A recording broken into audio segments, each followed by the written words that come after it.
Basically, the story of technology and filmmaking and videography is that everything's gotten smaller and easier and better, which is great.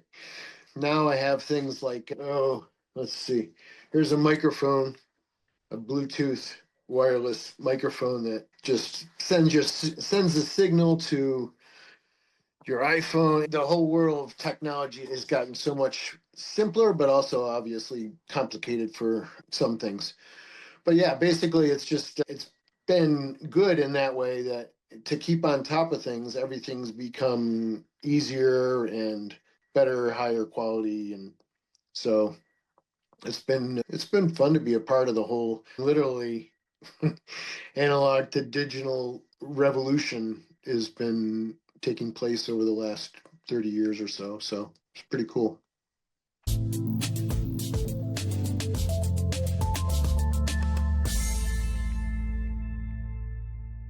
Today we have Tom Adams.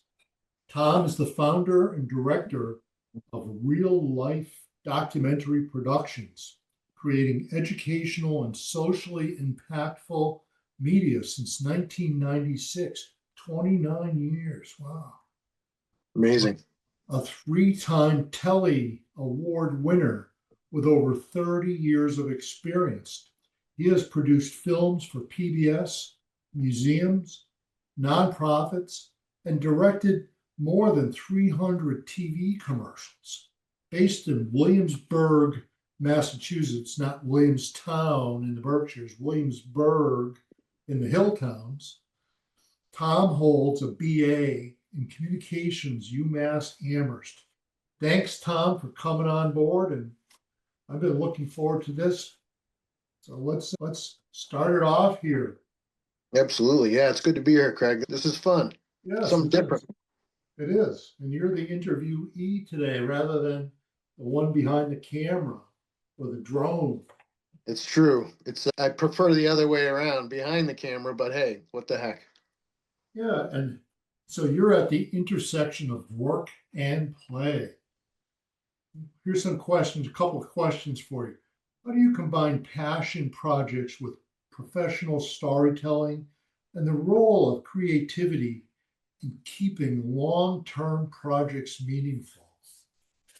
I think the key has always been for me, in order to be able to make this business and actually pay the mortgage and such, was to find clients that had budgets and to align myself with those clients that are doing things that I'm interested in finding out more about and learning about from the very beginning. Sometimes I know nothing about the subject, sometimes I know a lot about it, but it's always been interesting to have a client as well as the interest in the subject matter, even if I'm not familiar with it. Oh, I know that we've been working together, in my real estate practice, lots of times if I need a drone guy or some special stuff here. So we have a collaboration between my business and my fun stuff and Reelife Productions. Do you remember the first time we partnership and shared vision came together and how we work? Our collective work promotes community connection through trails. That's a good question. I know it's been at least a decade. Everything's happened longer ago than I think, but it's been probably a decade or more. And I think we started off doing just real estate stuff, interviewing people and doing promotional work, getting the word out about the work you do as a real estate person. But then through that, of course, the combination of your interests combined with my interests that's where the biking world intersected, I think, and we started doing some biking things, but of course it's all interrelated in some way. Yep, you're in Williamsburg, which is neighboring to me down here in Florence. And your trail is going to be connecting up there. And what the valley here? You're in the hill towns, but you're still part of the Pioneer Valley. What makes, from your perspective, what makes the region special for bicyclists and creators alike? And how accessible local biking supports that creativity and wellness and community. What do you think about that? I think of it, I've got I'm not going to address here, but I've got my shirt that you probably will recognize immediately. I don't know, is the Oh, lettering yeah. backwards? No, it's right up Okay, front. so Yeah. people can see what it is, huh?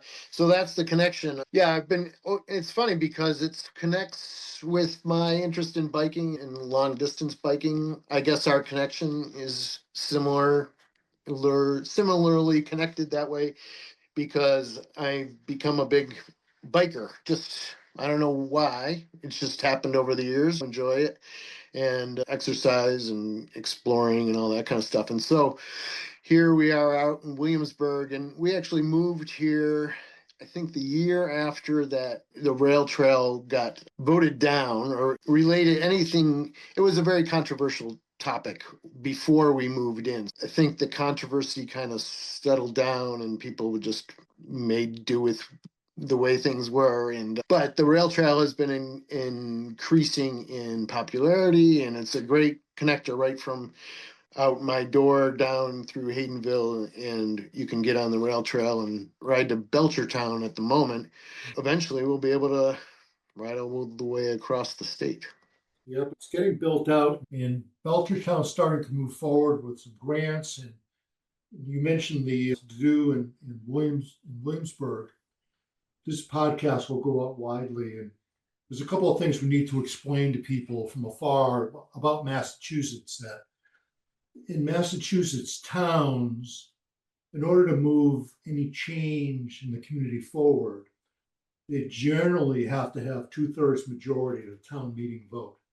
No matter as accepting the gift of land to create a trail or anything. Really, this is not just Williamsburg. I don't want to single them out, but the interesting dynamics of towns in Massachusetts, why they're so stunningly attractive for visitors to come, is that they look different. They don't look like standard places.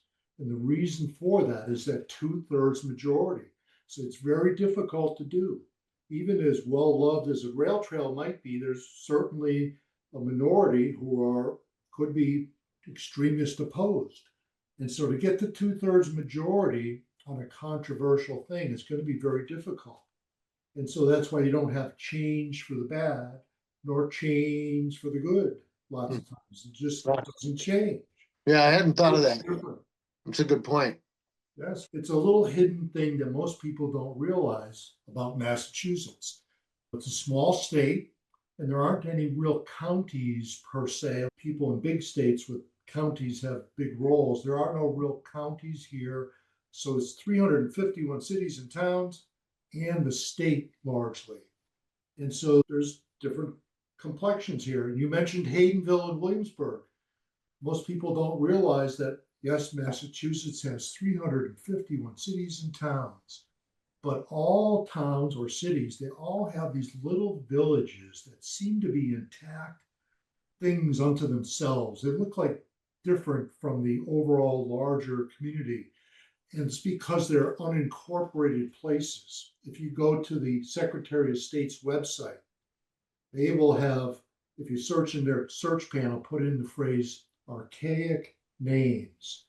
It produces a spreadsheet showing all the 351 official cities and towns and all their unincorporated places. Williamsburg has two, Williamsburg and Haydenville. The trail comes into Haydenville right now, not quite yet to Williamsburg yet, but it will be. And then in Northampton, where I live, there's four villages. There's Northampton, Florence, Leeds, and Bay State Village that are flagged out and in the community as recognizable separate places. But Northampton is the incorporated place. A place like Newton has 12 or 13 different identifiable villages. So that's one of the oddities about Massachusetts. Maybe that's a good subject for you to do a documentary sometime about the flavor of all these different communities and start in Haydenville and how they identify differently. So just a little oddity here. People don't realize that there is that dynamic here. let's go back to my list here. Technology and your videography. How has that changed from an insider's perspective over the years? You started, was videotape around when you started? Tell me how things have evolved. Oh yeah, I got a lot of stories. I can go way back. I used to work for Mount Snow TV up Oh, in Dover, Wilmington, Vermont. yeah. And we did the morning ski weather report at 6:30 in the morning every morning. And someone would ski down. I was the camera guy, and I we had a box about this big that was the recorder that had a cord on it, like an umbilical cord that wrapped around your body and connected to the camera. And it was a 3/4 inch tape. So, yeah, I go way back to the analog days of inconvenience of technology and how all the hoops we jumped through to make it work. And basically, the story of technology and filmmaking and videography is that everything's gotten smaller and easier and better, which is great.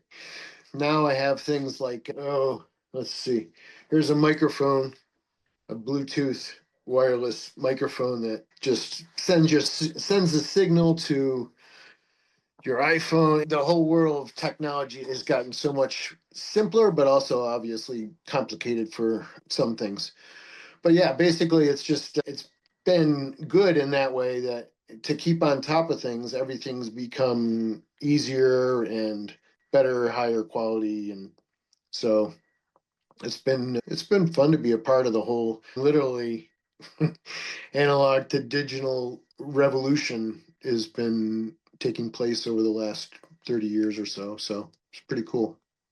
On just on other TV things, when they bring forward a video from the 1980s when videotape first started coming out, they look degraded. That over time, does it get just degrading? No, it's strange in the fact that it doesn't degrade like film. I suppose it could, but when if it's transferred to digital, it should retain the quality that it had at the time. But the fact that our current version of high quality is so much better, you have a postage size stamp sized image compared to a full screen as big as a wall. So you're trying to blow that small image up into a big image, and the quality is just doesn't work. Of course, AI and everything like that is incredibly effective in improving the quality of all these old images and video and film. Like, for example, the Beatles, that whole documentary that just came out a couple of years ago was incredible in the quality that they were able to re-digitize and whatever magic they did. It's yeah, there's a lot of improvements that can be made to the old video, but it's not going to be as good as brand new. Yeah. Like you mentioned, your Mount Snow TV to alert people of up-to-date conditions on the mountain. Whatever happened to those records, those files? Are Huh. they lost or? Yeah, I would say they're lost because they weren't ever digitized at the time. They were just stacked in a closet on a shelf with the 3/4 inch tape. Put it there, label it, and I tried to over the years save masters of certain things and digitize them, but that's part of what I'm going through right now is trying to keep good records of and archive things that I don't want to get rid of after my whole career in film and video production. It's a constant battle of what to keep and what to get rid of. That's the other day I called you, I think it was 2 years ago. We had a guy by the name of Tom Baird from a consulting firm in New York who was involved in the Ashokan Reservoir Trail, where the city of New York got 46% of their water resources from a reservoir up in upstate New York. That he was involved And he told the tale of how the railroad was pulled out from being in close proximity to the reservoir, and they made it into a trail to preserve and protect the water for the city of New York. And we recorded that at the public house in Sturbridge. There's a conference workshop for our 100-mile trail group there. That I saw it disappear off your inventory, and I got worried. And you found it, and so yes, that's one of the reasons I stood up this podcast. Because do you remember Dick Williamson Yes. from Sudbury? He was. I haven't told this to anybody widely yet, although I did just on a podcast recently, earlier today, talk about how I met Dick Williamson. When my first book came out in 1995, 30 years ago this year, there was a guy buying them by the case. And he'd say to people, this is at Trailheads in Eastern Mass. This isn't just a cute path in the woods. This is how our community became prosperous. This trail, this old railroad line, and here's a book about the history of how that came to be. One of the people who got a free copy of that book was Dick Williamson, who called me right after he got the book. There wasn't really, in 1995, there wasn't really even any email to speak of easily common. He called me up and said, I got a copy of this book, and I want to tell you, I love this book, but my community is fighting against the idea of the trail. I said, what are you talking about? I've been on, at that time, 50 trails, 26 were in that book, or 24, and I'm under contract to do more books. And I'm going out to all these, never saw one place that didn't love it, couldn't imagine there'd be pushback. But there was in his community. And so he just passed away a few months ago. And I've been noticing a trend in my real estate practice where people will say, what did you do before you were a realtor? I said, I was involved in all the rail to trail wars, getting places to yes. What do you mean? People were opposed? And oh my God, I realized that the younger generation today will not have any knowledge of how hard it was to get these places built. And Dick Williamson, prime example. I was never involved in the politics. I just loved railroad history. That's what I wrote about. And then to discover all these places, not just this community of Sudbury, but Williamsburg, Southampton, Belchertown, Weston, Danvers. I could go on and on, all these places where there were sophisticated opposition. And they're all at yes now. They're all getting built. But the people that were involved early on, and like you were technically a second generation advocate for the trail. There was a group before you in the 80s in Williamsburg that didn't get too far, and then you're part of the second generation. One of the reasons I set up this podcast is to show and tell people about there was a hard effort that people went through. And I am interviewing people who had a role early on in that stuff and before they pass away. But Dick Williamson passed away, and I spoke at his memorial service at the town park in Sudbury, about 200 people there, just 90 seconds. I said, I apologize to Dick's family that I never got around to standing up the podcast till he's passed on, because I'm going to want to interview people to record these controversies to a degree. And I said to people, have you ever heard of the concept of 3 stages of truth, which I just discovered 2 years ago?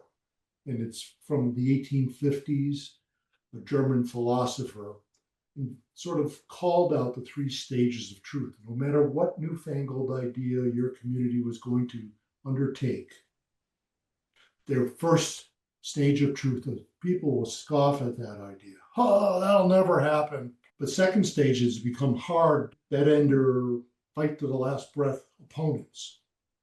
But then the third stage is where we are largely now, where young people can't believe that there's people opposed. And I tell people what I did. And what do you mean? People were opposed to the idea of having a bike trail in their community? I said, yes, indeed, there were. And so that's why we've stood up the podcast to memorialize you. As a second generation guy, don't really fit in. You're not old enough to be old and crotchety. And there are some who are still around that I have been starting to interview here. But it's really, and you as a videographer have a special role here because you were even very recently in Williamsburg. You had a little to do about reassembling, making a little road in the neighborhood of Haydenville, the village center, let's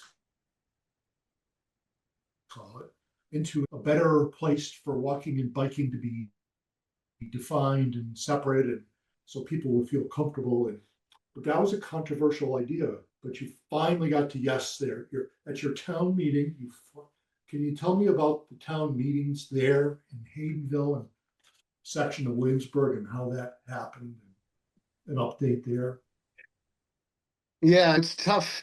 Williamsburg's a very small town, 2,000 people or less. And so everybody knows everybody. And sometimes it's tricky to talk about things because people have different opinions and such. But I'll just say the first meeting went very poorly. It was not managed well, and people left before the vote, and just everything that could have gone wrong organizationally for the meeting did. And they stuck with the vote regardless of that fact, which was really frustrating for everyone involved, because no one wants to win a vote when it's not clear that was the right outcome. Having said that, couple maybe month or two later, there was another town meeting addressing the same area, but with more detailed, specific mission or the outcome they were looking for. It was described and presented very differently than the first time, and it was much clearer. And the meeting itself was spectacular. Everybody that failed at doing what they were supposed to be doing as in part of the organization of the meeting did it much better and learned a lot from the original situation. And so anyways, the vote passed, and the rail trail spur is going to be designed properly, and everybody should be happy in the long run. Although they're not right now, I think that in the long run, people that see that it's not dangerous or harmful or anything like that. It was a good outcome, and I think what the next step for our town will be to do is to get the positive word out about what this is gonna bring. No one has yet had the gumption or the desire to talk about this as being a positive thing, like it is for so many other cities and towns across the state, economically, physically, community wise, everything about it. There's very few negatives, and that's been proven over the course of the last 20, 30 years of rail trail development. And I think that's our next mission, is to say, let's turn this whole situation around here and let's talk about it as a united community, and hopefully that will happen. I may be a little bit blinded by my position on the whole situation here, but I think we're going forward positively here. Well, just today, actually, something notable happened. I might have mentioned this to you too in the last couple of months, but we commissioned a report. The Nordic Network Mass Central Rail Trail Alliance commissioned a report to have a company, a consulting firm, look at that north-south trail from New Haven to Northampton. Northampton is notable, your neighbor to the south and east. It's at the northern end of the longest interstate trail in the Northeast United States. New Haven, Connecticut, Northampton, Massachusetts, 80-ish miles, north-south. And they're at the western end of the longest trail in New England, from Boston to Northampton, east-west, intersecting right at Northampton are those two trails. You are a third spur off of it, heading towards the northwest. And you actually call the project that's developing in Williamsburg part of Mass Central Rail Trail, the big, long, iconic name. That report just came out, and it shows that it's going to be, once that trail from New Haven to Northampton gets completed, and it's about 75 or 80% done right now, just a couple of small gaps. It's going to be producing early on about $120 million a year to those communities along the way, which is pretty significant. And actually that will grow. It'll be merged in with the East-West Trail, and people will be coming from New York out to New Haven by train, and then going north, and then they're going to go all the way into Williamsburg as well. And so there's going to be an uptick in the number of visitors going up there right now. So I'll send you a copy of that today and do with it what you want. I'm going to be getting it out broadly with a professional marketing team, getting it out the door, but that hasn't happened yet. But anyway, what else are we talking about here? How about your long distance bike trips? You've done some bike trips recently that I think you went with your family members. And tell me about those. Yeah, actually, it's interesting to note. I actually, when my kids were little, I first went with my son, geez, I don't know, 15 years ago. Let's see, he's 20, yeah, 10, 12 years ago, across the state before I even knew anything about the Massachusetts Central Rail Trail. Basically, I put Boston into Google Maps and selected the biking option. And it sent me through on the bike trail to Belchertown. And then I weaved my way across with my son. It was a 3-day trip. We did it, and we stayed at a hotel once down there. Oh, the Brass Lantern or something down there by the Quabbin. So anyways, we had a great time. We went across the state without really knowing that there was even a mission or an idea to connect all these parts of the rail trail together. And we did it. It was hodgepodgey, and we went down some roads we probably shouldn't have gone down and things like that, but it all worked. And then I did it again a couple years later with my son and my daughter across the state from Williamsburg to Hull that time. Or no, Manchester by the Sea. Okay. 2 different times. And so that was a blast. And that kind of I've always enjoyed biking and long distance biking, not necessarily racing or anything like that, but just exploring, going. And so I just continued that. And then last year, me and my brother and a friend from high school did the C&O Canal and the Gap Trail from Pittsburgh to DC. And the year before that, we did the whole Erie Canal Trail from Buffalo to Albany. So we're getting in some good distances. Of course, it's stretched over a bunch of days, so it's not like I just tell people it wasn't really that hard. If you go 10 miles an hour for 5 hours, that's 50 miles. You do a bunch of days like that and you're done. Yeah. So one pedal after another. But yeah, I really enjoyed it. And that's kind of what it's obvious that the MCRT is a great kind of combination of all those things. If I can go out my door and just ride down the trail, it's great. The strange thing is that Buffalo to Albany, I've been on that too, and that was the last chapter from my New York book. Yeah. And it's improved immensely since the last time I was on that. But there's another one you ought to explore too, if you can find yourself to get into outside of Montreal. Oh yeah. Trail called Petit Train de Nord, the Little Train of the North. That's right. It's on my list. My brother did it last summer, so he's already tested it out. But yeah, I've heard a lot of great things about it. When I did it, the internet wasn't robust. You made a phone call to a reservation agency inside the Provincial Parks Agency, not state parks, provincial parks. And they'd ask you, how far do you like to bike each day? Do you want to be shuttled to the far end, then bike back to your car over a period of days? And you want to stay in a tenting campground or palatial estate or something in between. And so we chose all those options and be shuttled to the far end and mid-range bed and breakfast like ours. And so we did it, and it was great. They didn't, not much English was spoken out there. It was like 200 kilometers northwest of Montreal. And then you shuttle to the far end and then bike back. And each day they would, after breakfast, they would shuttle your luggage to the next place each day. So you didn't Wow. have to carry it. Yeah, they got a system.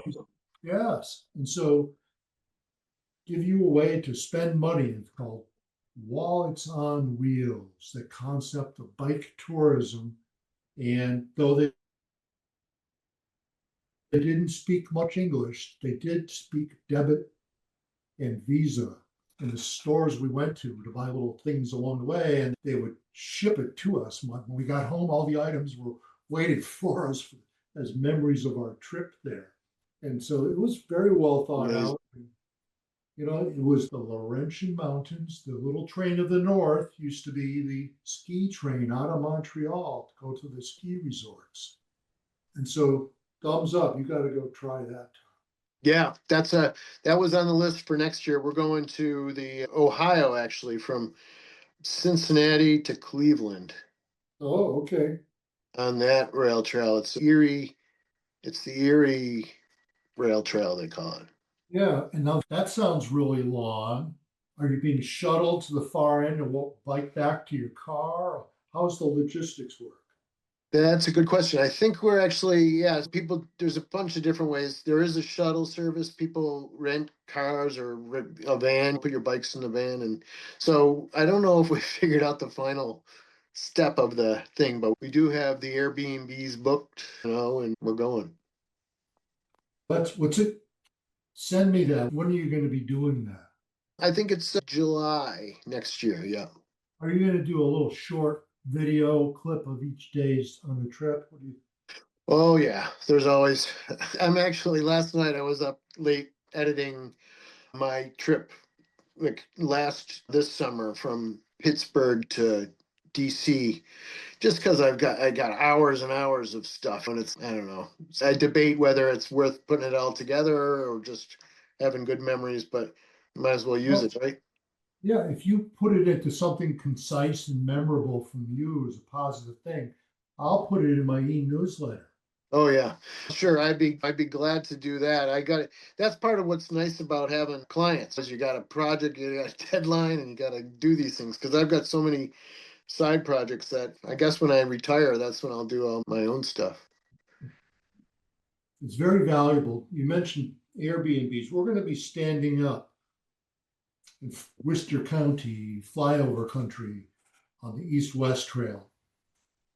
We're going to be standing up between 10 and 30 bed and breakfasts, not Airbnbs.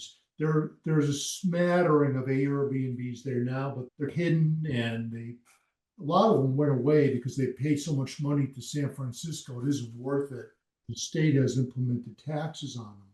But we'll stand up, and that's going to be one of the silos for my podcast here is about how to operate a bed and breakfast.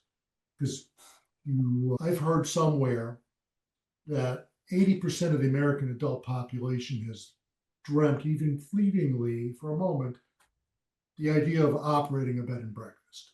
And so we've been doing this over 20, almost 22 years now, I think.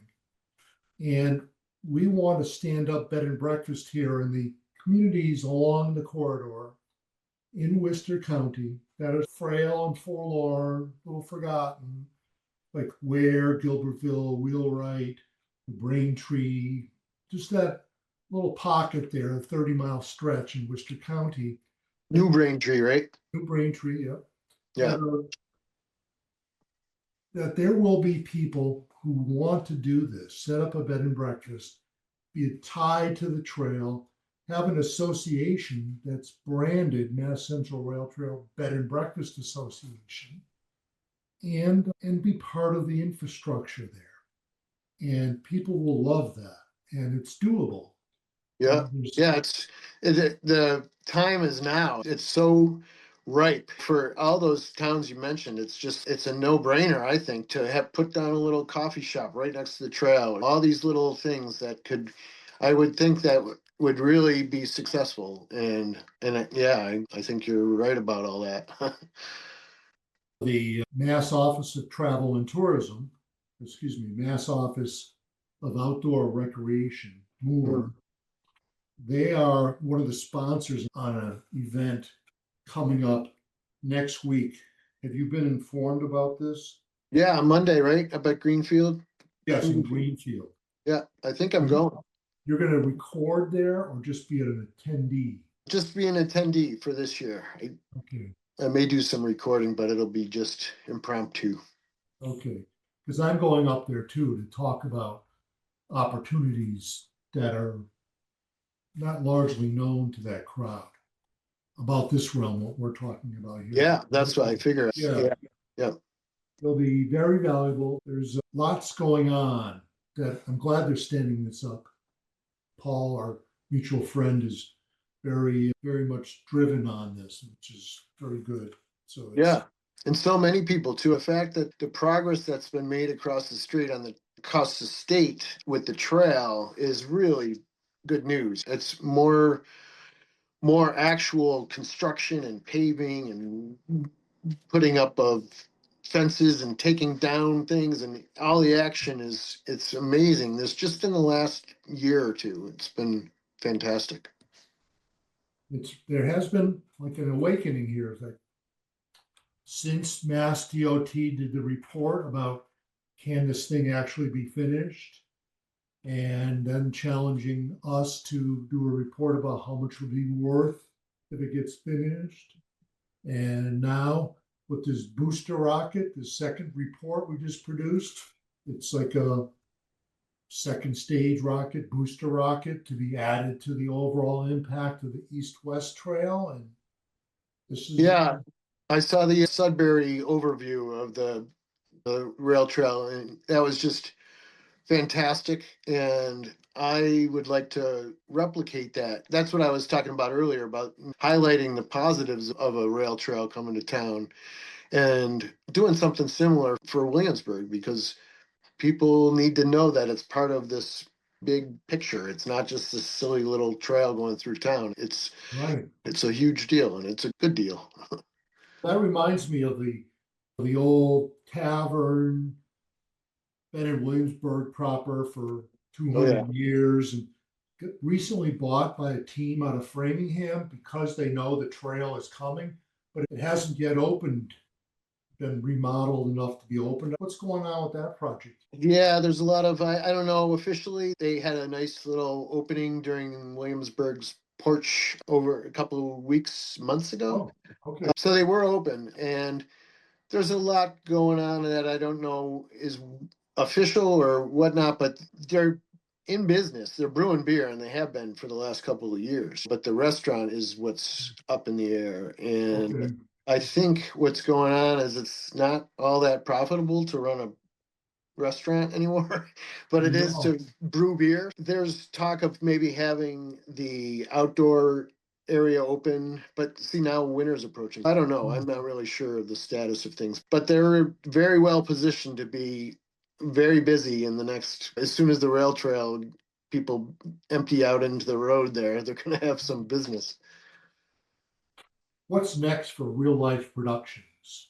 Ah, what's next, huh? I don't know. I guess I just keep doing what I'm doing. And every day, I've been really lucky that people call me sometimes out of the blue to do really fun projects. And so I'm working with the New England Forestry Foundation on a big project. I'm going to be going up to Maine sometime next week. That's why I'm not sure if I can go on Monday to Greenfield or not. I might be in Ellsworth, Maine. But different projects for different clients that keep me on my toes, and I still got some good years left in me, so I'm just keep doing the same thing. I'm enjoying it. I'm happy that I still continue to enjoy, especially editing and the things that are a bit more tedious and not necessarily typically enjoyable, but I do, so it's good. That's great. That's great. What else do I have for Tom? Like, Hmm. So many different. The rewilding of the golf course project down there, are Oh, you yeah. involved in that at all? Not so much just as a ordinary regular citizen. I'm curious to see how it's all unfolding, and it's interesting that it's seems to be the way things are going and in a lot of different areas where people support the idea of outdoor physical exercise and that type of thing. I guess the opportunity presented itself, and let's see, was it? I know that is it Kestrel? Yeah. No, that's the trustees of residents. Trustees, that's right. Yeah, yeah. They jumped at the opportunity and have some good collaborations going on. So I think it's gonna be great. There's gonna be hiking trails, and we're talking about biking possibilities there too. So it just opens a lot of good things for the town as well as the valley in general. People have a new place to go and explore. Yeah, I agree. It's going to be a big thing. Anyway, thanks, Tom. Thanks for your participation today. All right, thanks, Craig. Thanks for tuning in to Roads Less Traveled with Craig Della Penna. I hope today's episode gave you fresh ideas and inspiration for exploring the unique world of real estate, rail trails, and bike tourism. Be sure to subscribe, like, and share the show so we can reach more trail lovers and real estate enthusiasts like you. Stay connected, stay curious, and I'll see you next week with more expert insights and stories from the roads less traveled.